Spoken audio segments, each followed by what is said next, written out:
साथियों नमस्कार, मैं हरिश्चंद्र बर्णवाल इस वीडियो में आप सभी का स्वागत करता हूं। दोस्तों, राम मंदिर में दान चोरी को लेकर जिन लोगों को लग रहा था कि अब तो बस फायदा उठाने की बारी आ गई है, उन लोगों को बड़ा झटका लगा है दोस्तों। और झटका कहां लगा है? सीधे सुप्रीम कोर्ट में लगा है दोस्तों। सुप्रीम कोर्ट में मामला पहुंच चुका है। सुप्रीम कोर्ट में आज सुनवाई हो चुकी है।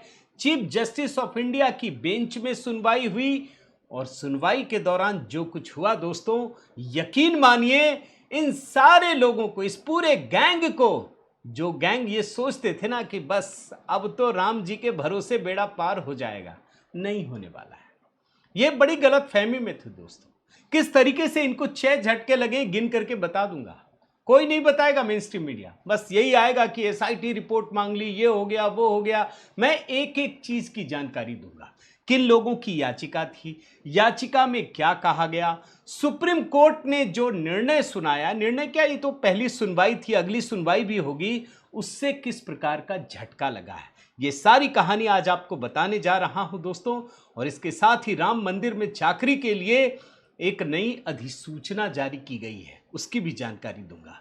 आपसे निवेदन करता हूं दोस्तों, जरूर कमेंट कीजिएगा। एक कमेंट जय सिया राम दोस्तों, आप सभी को मेरा अभिवादन है, प्रणाम है। जरूर ये कमेंट लिखिएगा ताकि राम मंदिर की भावनाएं हम लोगों के भीतर जिस तरीके से हमने संजो कर रखी है वो बरकरार रहे। सबसे पहले मैं दोस्तों पूरे केस की एक ओवरऑल व्यू आपके सामने रख देता हूं। मामला क्या है जो राम मंदिर में दान चोरी का है। 3 जजों की खंडपीठ थी दोस्तों। इसमें सुप्रीम कोर्ट के chief justice of India Suryakant, Joy Mallya Bagchi और बी मोहना की बेंच। 4 याचिकाएं हैं। उन चारों याचिकाओं के बारे में आपके बताऊंगा। केंद्र सरकार और उत्तर प्रदेश सरकार की तरफ से सॉलिसिटर जनरल तुषार मेहता उपस्थित हुए। अब आप सबसे पहले एक एक करके न्यूज देखिए। क्या लिखा है दोस्तों? राम मंदिर चढ़ावा चोरी मामले में सुप्रीम कोर्ट ने ट्रस्ट को जारी किया नोटिस, एसआईटी से मांगी रिपोर्ट। यानी नोटिस जारी हो चुका है, यानी सुनवाई शुरू हो चुकी है। अब तो सब चीज मतलब दूध का दूध और पानी का पानी हो जाएगा। जिन लोगों को कभी कभी सुप्रीम कोर्ट में भी भरोसा नहीं होता, सवाल उठाते हैं, उन लोगों को भी सुप्रीम कोर्ट जाना पड़ता है। सबसे बड़ी बात तो यह है, सुप्रीम कोर्ट ने दोस्तों साफ तौर पे राम जन्मभूमि तीर्थ क्षेत्र ट्रस्ट को नोटिस जारी कर दिया है। एसआईटी से जो जांच चल रही है उसकी रिपोर्ट भी मांग ली है और अगले सोमवार को सुनवाई होगी। कोर्ट ने क्या कहा यह जानना चाहते हैं? जरा सुनिए, मैं कोट अनकोट में पढ़ता हूं। हम उत्तर प्रदेश सरकार द्वारा गठित एसआईटी को स्टेटस रिपोर्ट सौंपने का निर्देश देते हैं। इस मामले को आगे की सुनवाई के लिए अगले सोमवार को लिस्ट करें और स्टेटस रिपोर्ट में एसआईटी के गठन की जानकारी दें। यहीं पर दोस्तों जब सुनवाई हो रही थी तो एक वकील जानकारी देते हैं कि इस मामले की जांच के लिए मिलॉर्ड उत्तर प्रदेश सरकार ने एसआईटी का गठन कर दिया है। इस पर सॉलिसिटर कहते हैं, जब बातचीत होती है तो पूछते हैं आप किधर से, तो सॉलिसिटर जनरल तुषार मेहता कहते हैं कि हम उत्तर प्रदेश सरकार की तरफ से पेश हो रहे हैं। फिर सुप्रीम कोर्ट पूछता है, फिर जो हम नोटिस देंगे या कुछ भी कहेंगे तो केंद्र सरकार की तरफ से भी क्या आप नोटिस स्वीकार करेंगे? तुषार मेहता सहमति जताते हैं कि जी हां, मैं स्वीकार करूंगा। हालांकि अदालत ने स्पष्ट किया दोस्तों कि जो नोटिस जारी की जा रही है वो सिर्फ इस समय राम जन्मभूमि ट्रस्ट को नोटिस जारी किया जा रहा है। केंद्र सरकार या उत्तर प्रदेश सरकार को अलग से नोटिस जारी नहीं किया गया है।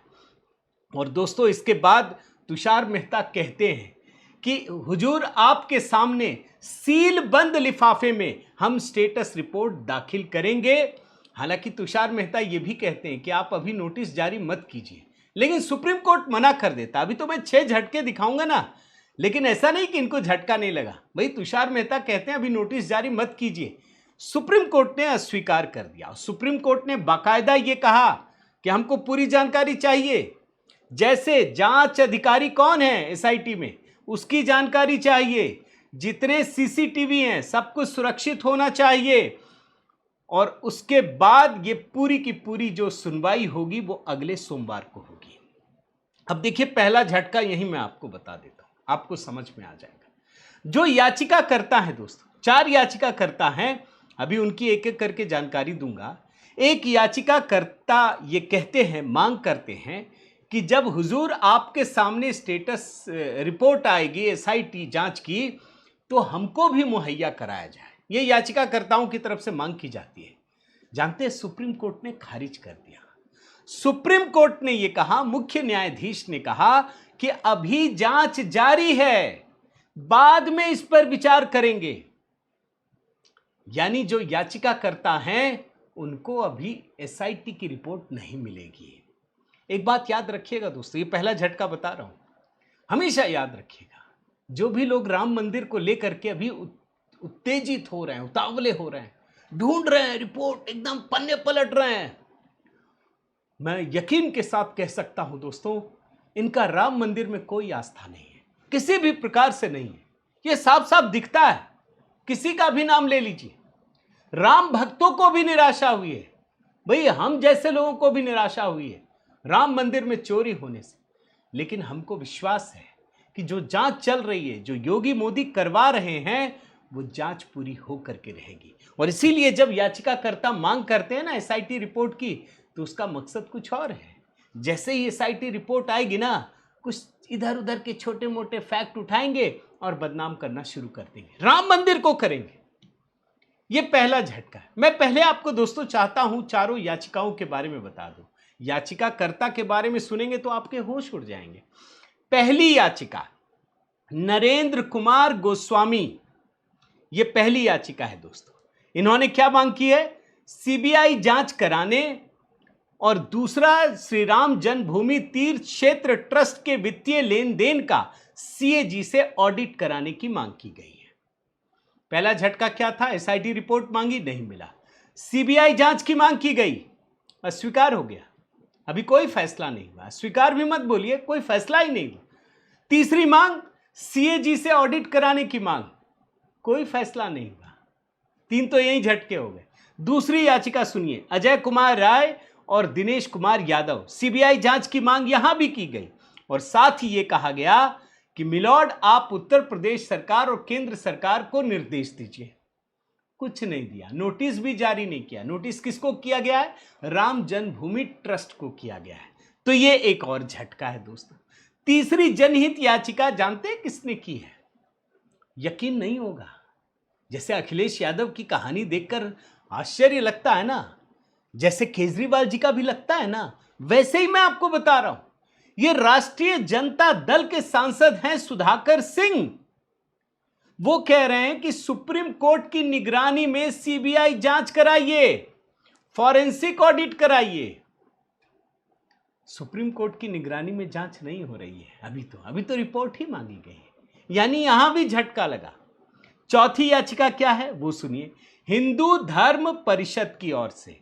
इसमें राम मंदिर दान से जुड़े कथित घोटाले की सुप्रीम कोर्ट की निगरानी में जांच कराने का अनुरोध किया गया है। यहां भी मामला वैसा ही है दोस्तों। तो आप देखिए कितने सारे झटके लगे। लेकिन मैं सुधाकर सिंह में आना चाहता हूं दोस्तों। आरजेडी के सांसद भैया लालू यादव के सांसद, तेजस्वी यादव के सांसद, इन्होंने क्या मांग की? सीबीआई जांच कराइए, सुप्रीम कोर्ट की निगरानी में हो और वित्तीय लेन देन का फॉरेंसिक ऑडिट कराया जाए। एक और मांग की है दोस्तों, यह भी खारिज हो गया। यहां भी झटका लगा। सुधाकर सिंह मांग करते हैं कि जब तक जांच ना हो जाए, यह कोई वित्तीय फैसला ना कर सके, लेन देन पर भी पूरी तरीके से एक, देखिए क्या लिखा है, साथ ही ट्रस्ट के सभी बैंक रिकॉर्ड, डिजिटल भुगतान, यूपीआई ट्रांजैक्शन, नकद दान, सोना चांदी, सबको का विवरण सार्वजनिक करने का निर्देश देने की मांग की गई है। कल्पना कीजिए दोस्तों, कल्पना कीजिए। भाई हम कहते हैं ना वक्फ बोर्ड के बारे में कि भारत में सेना और रेलवे के बाद सबसे अधिक जमीन इनके पास है। ये लोग भी दावा करते हैं। कभी इन लोगों ने मांग की है कि सारा एकदम रिकॉर्ड सामने रखा जाए? जब मोदी जी करवा रहे थे तो इनको बहुत तकलीफ हो रही थी। राम मंदिर की पूरी संपत्ति इनको जानने का शौक है, आप समझिए। और यहां इनको एक और झटका लगता है दोस्तों, इस बात को भी ध्यान में रखिएगा। या आरजेडी वालों के रंग देखिए। अभी तो आपने अखिलेश यादव के रंग देखे, आप देखिए क्या रंग है, डबल स्टैंडर्ड। भाई अभी जब राम मंदिर का उद्घाटन हो रहा था, राम लला की प्राण प्रतिष्ठा हो रही थी दोस्तों, सबको न्योता भेजा गया था। लालू यादव ने मना कर दिया, हम नहीं जाएंगे। जरा सा भी मन में यह भाव नहीं था कि आप किसके लिए कह रहे हैं, हाथ जोड़ लेते, हमारी श्रद्धाएं नहीं जाएंगे। लेकिन इन्होंने जिस तरीके से बोला था वो आज भी याद है दोस्तों। मैं तो वीडियो निकाल के दिखा सकता था, मेरे पास अभी थोड़ा संसाधन की कमी है दोस्तों, मैं दिखाऊंगा जिस समय ये हो जाएगा।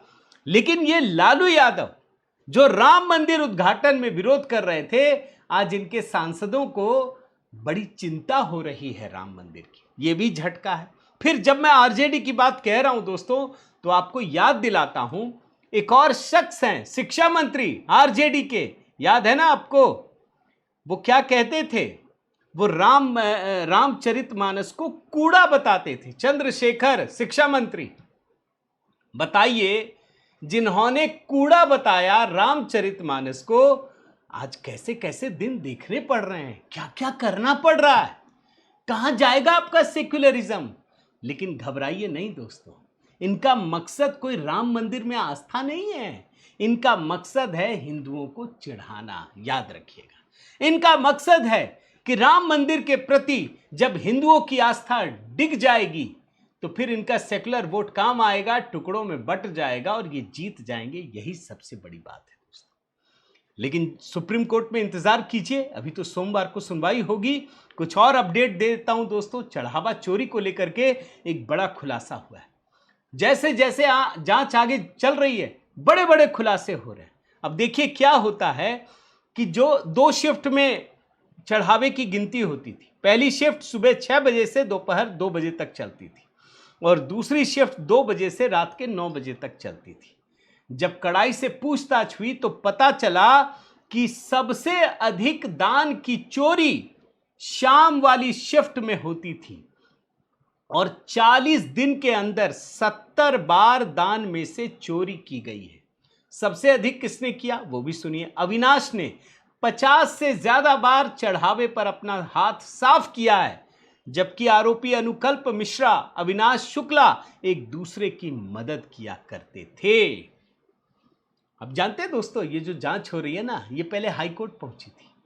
भाई हाईकोर्ट में सुनवाई हो जाए, लेकिन हाईकोर्ट ने देखा कि जब सुप्रीम कोर्ट में सुनवाई हो ही रही है तो फिर एक साथ पैरेलल तो हो नहीं सकता, हाईकोर्ट ने मना कर दिया।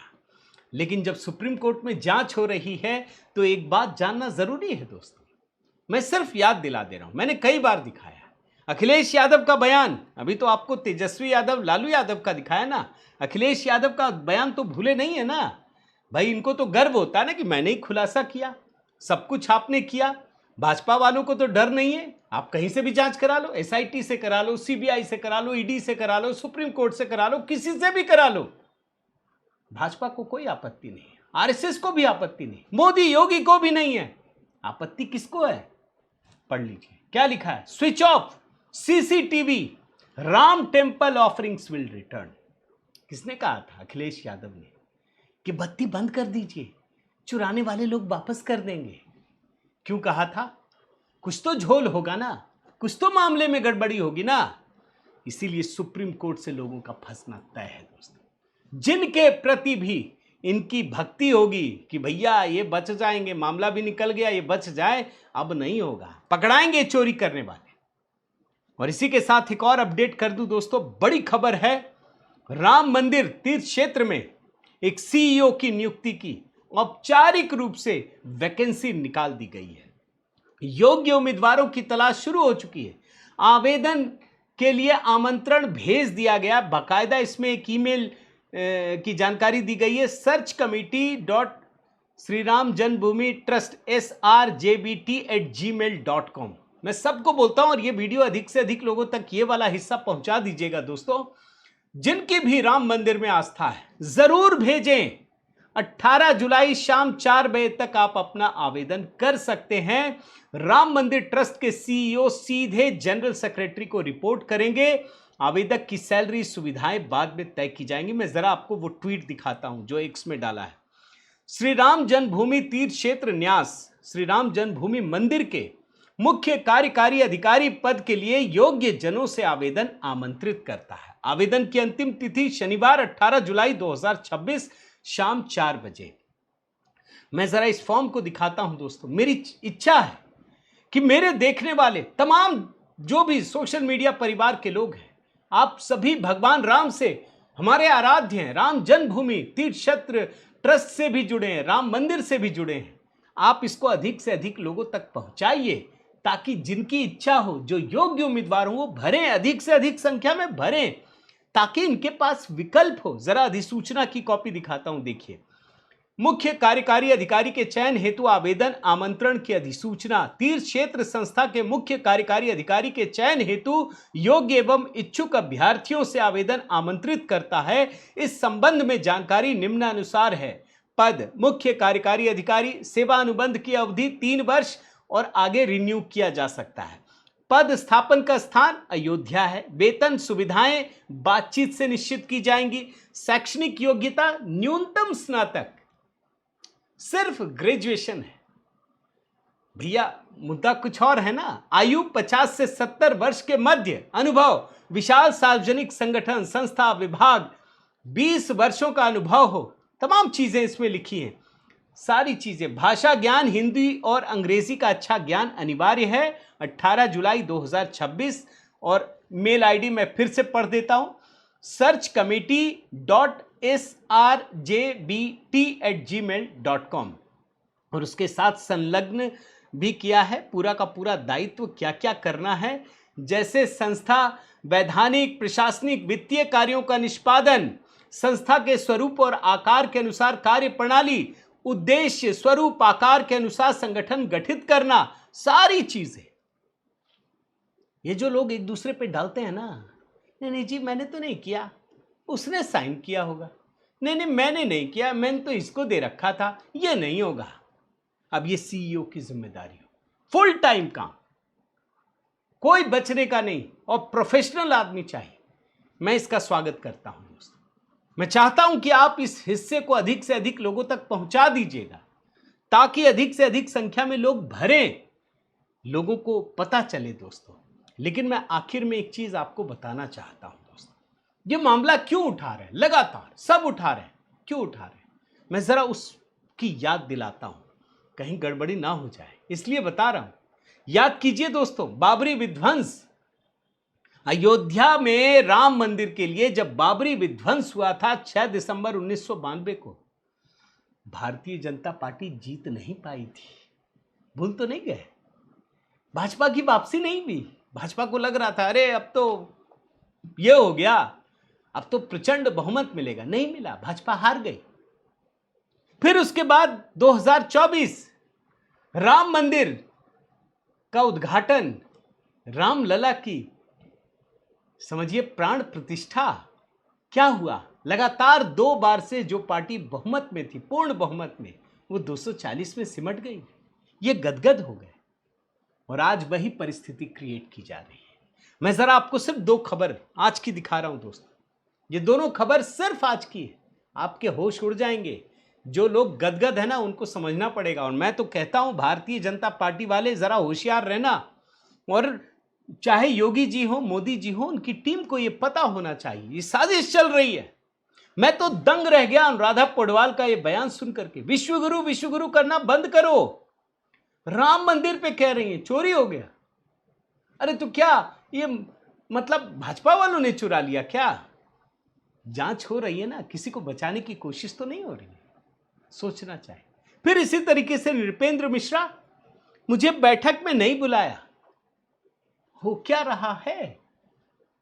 मैं एक बड़ी और गहरी साजिश साफ साफ देख रहा हूं दोस्तों। एक तो हमारी आस्था को नुकसान पहुंचाया गया चोरी करके, और दूसरा उसके बाद जो चीजें चल रही हैं वो भी नुकसानदेह है। मैं तो निवेदन करूंगा, योगी जी की टीम को, उत्तर प्रदेश चुनाव है, प्रधानमंत्री मोदी को भी बदनाम करने की साजिश है। अगर संभल के नहीं रहे तो आने वाले समय में नुकसान हो सकता है। आपकी क्या राय है दोस्तों, जरूर कमेंट करके बताइएगा। आपसे निवेदन करता हूं, मैंने जो कुछ आपको दिखाया नए एंगल से, नए रिसर्च को, आप अपनी राय ज़रूर दीजिएगा। एक कमेंट जय सिया राम कीजिएगा दोस्तों, अधिक से अधिक लाइक कीजिए, शेयर कीजिए। अगर चैनल आपने सब्सक्राइब नहीं किया है दोस्तों तो ज़रूर कीजिएगा। और हाँ, मेरा व्हाट्सएप नंबर आपके पास है दोस्तों, अगर मेरे व्हाट्सएप ग्रुप से जुड़ना चाहें तो मैसेज कर दीजिएगा।